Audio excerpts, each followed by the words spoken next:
si on veut que les gens viennent chez nous, viennent découvrir un film dans une salle de cinéma et qu'ils vivent une expérience unique, on se doit de leur proposer un confort optimal. Donc c'est pour ça que toutes nos grandes salles dans nos complexes sont des salles premium, avec un gradinage qui est très important pour avoir une vision optimale. Ce mercredi 15 mars, notre invité, c'est Adrien Beau, le propriétaire de Beau Ciné, qui exploite donc Ciné Mont-Blanc-Salanches, Ciné Château-Bonneville, Cinévox de Chamonix. Bonjour Adrien. Bonjour à tous, Bonjour, merci pour l'invitation. Merci à vous d'être là. Ça fait plus de 20 ans que Radio Mont-Blanc travaille conjointement avec le Ciné Mont-Blanc. On est quasiment au-delà du partenariat, c'est quasiment une amitié durable. Là, c'est un grand moment pour le cinéma français à partir de ce week-end, dimanche jusqu'à mardi. C'est le printemps du cinéma, Adrien. Oui, tout à fait. Donc, le Printemps du cinéma, c'est une opération nationale organisée par la Fédération nationale des cinémas français. Comme vous l'avez dit, c'est 3 jours, donc de dimanche 19 au mardi 21 inclus, où toutes les séances et tous les films seront proposés au tarif exceptionnel de 5 €. Donc, c'est un événement qui est incontournable, qui est devenu incontournable dans le calendrier cinématographique français. C'est un événement qui est populaire, qui fonctionne très bien. Pour vous donner quelques chiffres, en 2019, c'est 3 millions d'entrées en 3 jours. C'est énorme. C'est énorme. Et en 2022, c'est quand même malgré tout 2 millions d'entrées, alors qu'on était dans une année un peu compliquée de relance, de transition. Donc voilà, les Français adorent le printemps du cinéma comme la fête du cinéma. Cette année, il y a à nouveau de nombreux films et de bons films, de très bons films. Pour en citer quelques-uns, on a le dernier François Ozon, Mon Crime, avec un casting exceptionnel. Bien évidemment, la nouveauté du jour, La Chambre des Merveilles, qui est une comédie de Lisa Azuelos avec Alexandra Lamy. Ouais, ça on l'a vu apparaître. Je pense bien évidemment aussi au dernier film de Steven Spielberg, The Fableman. Exactement, qui a été récompensé aux derniers Oscars aussi. Voilà, tout à fait. Concernant les Oscars, justement, The Whale avec le tout récemment oscarisé Brendan Fraser. Qui est revenu de nulle part, parce qu'après La Momie, enfin moi je regarde un petit peu le cinéma. Brendan Fraser, on l'a pas vu depuis quand même sacrément longtemps. C'est ouais, puis là il est vraiment fascinant dans ce rôle là. C'est vraiment une petite pépite. Hein. Je le conseille vraiment à tout le monde. C'est juste magnifique. Donc ça sera également en diffusion pour le printemps du cinéma. Voilà, toujours à l'affiche dans nos salles. Les choses simples, qui est à l'affiche maintenant depuis quelques semaines. On a un petit film coup de cœur actuellement qui est Les Petites Victoires avec Michel Blanc qui rencontre son public et qui est vraiment magnifique. Et bien évidemment, il y aura toujours à l'affiche les 3 grosses productions de fin d'année et début d'année 2023. Je pense bien évidemment à Avatar, toujours à l'affiche dans nos salles, dans un format premium en 3D HFR. Et vraiment, il faut le voir dans une salle de cinéma. Et je pense également à Alibi.com 2 et Astérix, qui étaient les 2 gros blockbusters français de ce début d'année. Vous avez dit, Adrien, justement, un truc qui est vraiment très important. Aujourd'hui, évidemment, les gens consomment le film sur leur plateforme de streaming, peut-être évidemment qui fait barrage à l'envie d'aller au cinéma. Sauf qu'il y a encore des films, justement, où là, on n'est plus carrément sur la découverte d'un film, mais sur un spectacle qui se vit. Là, pour le coup, on en a pour son argent avec Avatar, plus de 3 heures. C'est ça aujourd'hui le cinéma. C'est proposer un spectacle un peu 2.0 avec notamment les versions Sonos, les versions 4D, etc. quoi. Oui, alors il y a certains films qu'il faut évidemment voir au cinéma. Avatar en est l'exemple. On est l'exemple, bien évidemment, là, de ces derniers mois. Le film arrive à 14 millions d'entrées. Ça a vraiment été un événement, parce que bon, faut quand même se rappeler qu'on est dans un contexte quand même post-pandémie, où ça a été compliqué. Ça a été long. Ça a été vraiment long et compliqué pour faire revenir les gens dans les salles. Et Avatar y a contribué. Et c'est vrai qu'avec ce format un peu premium de HFR 3D, HFR, c'est 48 images secondes. Et ça, vraiment, c'est une expérience unique qu'on vit vraiment que dans la salle de cinéma. Bah, parce que normalement, pour ceux qui ne connaissent pas trop la technique, c'est 24 images secondes. Là, on est sur le double, ce qui donne évidemment un effet complètement colossal. Il y a quelques jours de ça, c'était au César, Jamel Debbouze a pris la parole sur scène et s'est fait même reprendre par Juliette Binoche. Il a dit, pour ramener du monde dans les salles, il faut qu'on mette un petit peu le cinéma d'auteur, pas forcément de côté, mais qui prenne un peu moins de place dans le cinéma français. Ok, on n'a pas les moyens des Américains avec des avions de chasse, mais on peut engager des ninjas, ça c'était pour la vanne. Mais sur le fond, est-ce que vous rejoignez justement le discours de Jamel Debbouze qui parle de films à gros budget? Parce que là, on en sort, vous venez d'en parler, Alibi.com 2, c'est pas un énorme budget, mais on a quand même Astérix, Top Gun, Avatar, c'est ça qui draine du monde aujourd'hui dans les salles obscures. Oui, évidemment, les blockbusters, c'est très important pour l'économie de la salle. Quand on parle de blockbuster, on parle de blockbuster américain, mais il y a aussi des blockbusters français. Quand on parle de blockbuster américain, on pense bien évidemment aux franchises telles que Marvel, telles que Pixar, telles que DC Comics. Évidemment, c'est des films à fort budget qui rencontrent quasiment à chaque fois leur public et qui ramènent les gens dans les salles de cinéma. Donc évidemment que c'est important. Mais le cinéma, c'est pas que ça. Le cinéma, c'est un tout. On a la chance en France d'avoir un cinéma français et aussi un cinéma européen qui est fort, avec des films français très importants, qui rencontrent leur public aussi. Et voilà, c'est un tout. Adrien, je pense notamment quand on parle de la bonne question de François, et je pense à cet exemple-là des années en arrière, je suis allé voir un film, moi, au cinéma, que je me suis dit, mais j'irai pas voir ça au cinéma. Et pourtant, je parle des petits mouchoirs. Donc, il y a ces genres de films aussi qui ont forcément leur place, et pourtant, il n'y a pas des explosions de partout, et c'est pas un gros blockbuster sur le papier, quoi. Non, mais c'est la particularité du cinéma français. Le cinéma français a quand même la chance d'avoir des moyens importants, avec des réalisateurs talentueux. Et voilà, et on a chaque semaine des films magnifiques qu'on projette et qui rencontrent leur public. C'est surtout ça le plus important.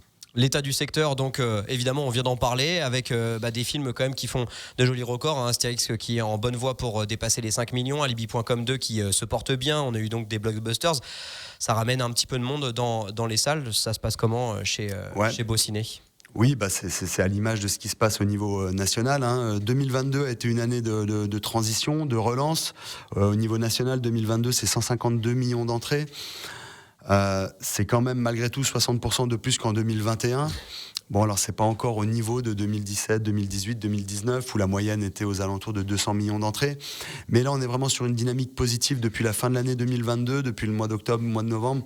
On a eu des films importants tels que Simone, justement, film français, Black Panther, évidemment Avatar, et après, comme vous avez dit, les deux gros mastodontes du cinéma français, Astérix et Alibi.com 2, qui cartonnent.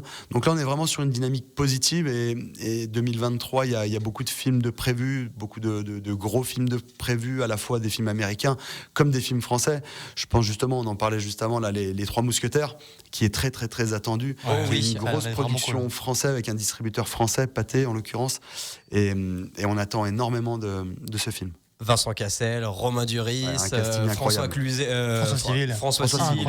Incroyable. Juste les Trois Mousquetaires que l'on pourrait imaginer dans le cinéma français. On va continuer évidemment d'en parler avec vous juste après une courte pause. Adrien Beau, donc, on rappelle un propriétaire des différentes salles, peut-être que vous côtoyez chaque semaine.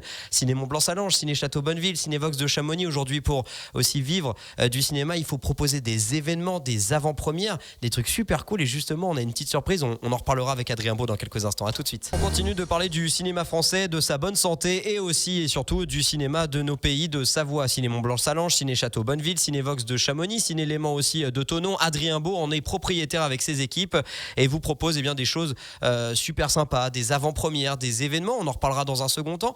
Adrien, on est tous touchés évidemment par la crise énergétique. On se doute que pour maintenir des températures acceptables pour des films surtout de 3 heures comme Avatar et surtout pour toute l'électricité que vous consommez, ça a dû être une sale période entre guillemets pour vous. Oui, alors la crise énergétique, on la prend de plein fouet également, nous, à notre niveau, depuis... donc bon, ça dépend les sites, hein, ça dépend les contrats. Il y a certains sites qui ont été impactés dès 2022, d'autres début 2023. Alors bon, en face de ça, on a mis des choses, hein, on s'est pas réinventé, mais voilà, au niveau du chauffage dans les halls, c'est pas qu'on les a complètement coupés, mais on a baissé un peu la température. Également dans les salles, mais bon, comme vous l'avez dit, on peut pas rester dans une salle. On est statique dans une salle, on bouge pas, donc on peut pas regarder un film comme Avatar 3 heures ou un film de 2 heures ou même un film de 1h30 dans une salle à 18 ou 19 degrés, c'est pas possible. Nous, le problème, c'est qu'on a tout de suite des gros volumes à chauffer. Et voilà, il faut de la place, quoi. Une salle de cinéma, c'est imposant, c'est gros, c'est important. Et du volume, ouais. Donc c'est sûr que c'est un peu le point noir depuis ces derniers mois. Mais voilà, on met des choses en place. On a un poste aussi qui est très important, c'est au niveau de la projection. Donc on a actuellement tout un plan pour renouveler notre parc de projection. On passe sur des projecteurs laser, où la consommation d'énergie est entre 30 et 50% inférieure à une projection classique avec une lampe xénon. Et on gagne en même temps en qualité, en luminosité, en contraste. Donc voilà, on a des pistes, on travaille, on est en plein dedans, voilà. Mais évidemment que la crise énergétique, c'est vraiment le point noir du moment, alors que justement, on est dans une dynamique très positive où les gens reviennent dans les salles, et c'est vraiment ça qui est le plus important. Les gens reviennent dans les salles aussi parce que effectivement il y a de beaux films à l'affiche, et parce que aussi bon, c'est pas peu dire, hein, moi je vais très fréquemment au Ciné Bonneville, au Ciné Château.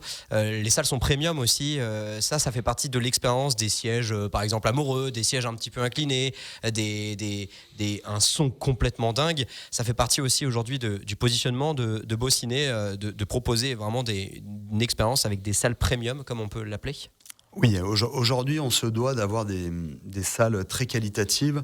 Il y a beaucoup de concurrence, comme vous le savez, avec les plateformes, avec voilà. Donc, si on veut que les gens viennent chez nous, viennent découvrir un film dans une salle de cinéma et qu'ils vivent une expérience unique, on se doit de leur proposer un confort optimal. Donc, c'est pour ça que toutes nos grandes salles dans nos complexes sont des salles premium, avec un gradinage qui est très important pour avoir une vision optimale. On est sur des fauteuils en cuir, inclinables, club, plus larges que des fauteuils ordinaires. On est justement sur des projecteurs 4K laser, où on a une qualité de projection qui est importante, et un son Dolby Atmos, qui est un son immersif, où on a vraiment des sensations incroyables. Pour que vous compreniez vraiment, je vais vous dire juste une phrase et vous allez saisir la qualité des cinémas. On a de la place pour nos jambes. Pour les grands. C'est juste ça à dire. C'est vrai que ça, c'est notoire. Et puis, en plus de salles premium, vous devez aujourd'hui aussi de proposer des événements sympas. Par exemple, tiens, justement, on parlait du Ciné Château Bonneville. Il y a une très très grosse sortie que vous devez attendre, mais que pas mal de fans attendent également. C'est la sortie, donc, vous savez, du célèbre Petit Plombier et du méchant Bowser. On parle évidemment de Super Mario Bros, le film, qui va sortir donc très prochainement. Ça sera début avril. Vous avez organisé un tournoi dans le Ciné Château Bonneville avec une finale sur le grand écran. Ouais, tout à fait. Donc, à l'occasion de la sortie de Mario, comme vous l'avez rappelé, là, le mercredi 5 avril, sur le premier week-end, là, le dimanche 9, on organise tout un événement autour du jeu vidéo dans le cinéma. Donc, ça commence dès 10h30, 11h le matin, avec un tournoi de Mario. Ouais, de Super Smash Bros ou de Mario Kart encore, voilà, par exemple, sur Switch. Voilà, avec notre partenaire Super Smash. Et donc, comme vous l'avez rappelé, les demi-finales et finales du tournoi seront proposées dans la salle, sur un grand écran de 18 mètres de base.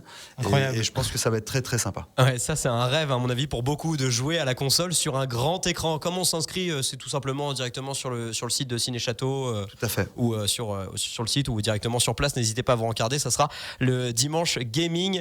Donc ce sera le 9 avril. N'hésitez pas à vous rencarder donc, pour Super Smash Bros, Mario Kart, le grand tournoi. On termine rapidement. Je crois que vous n'avez pas été trop impacté. On a eu un phénomène de société très bizarre pour le film Creed 3. Il y a eu pas mal d'incivilités, pour ne pas dire même de violence à travers la France. Vous, visiblement, vous avez été un petit peu exempté de ces violences dans vos salles, Adrien. Oui, alors nous, on a eu, ça se passe plutôt bien en fait dans nos salles, tout simplement. On n'a pas eu de gros problèmes. Évidemment qu'on a eu quelques épiphénomènes à gérer, qu'on a plutôt bien géré d'ailleurs. Mais c'est vrai qu'on a entendu qu'il y a eu des salles qui ont déprogrammé le film. À notre niveau, ça s'est plutôt bien passé. Et voilà, le film est toujours à l'affiche et il le sera toujours à l'occasion du Printemps du Ciné, justement. Et que ça le reste ainsi. Merci beaucoup, Adrien Beau. Merci à vous. Donc, propriétaire Merci, des différents cinémas de Salange, de Bonneville, de Thonon ou encore de Chamonix. Longue vie au cinéma français avec encore de belles sorties. Et Radio Mont Blanc, évidemment, sponsorise vos sorties culturelles.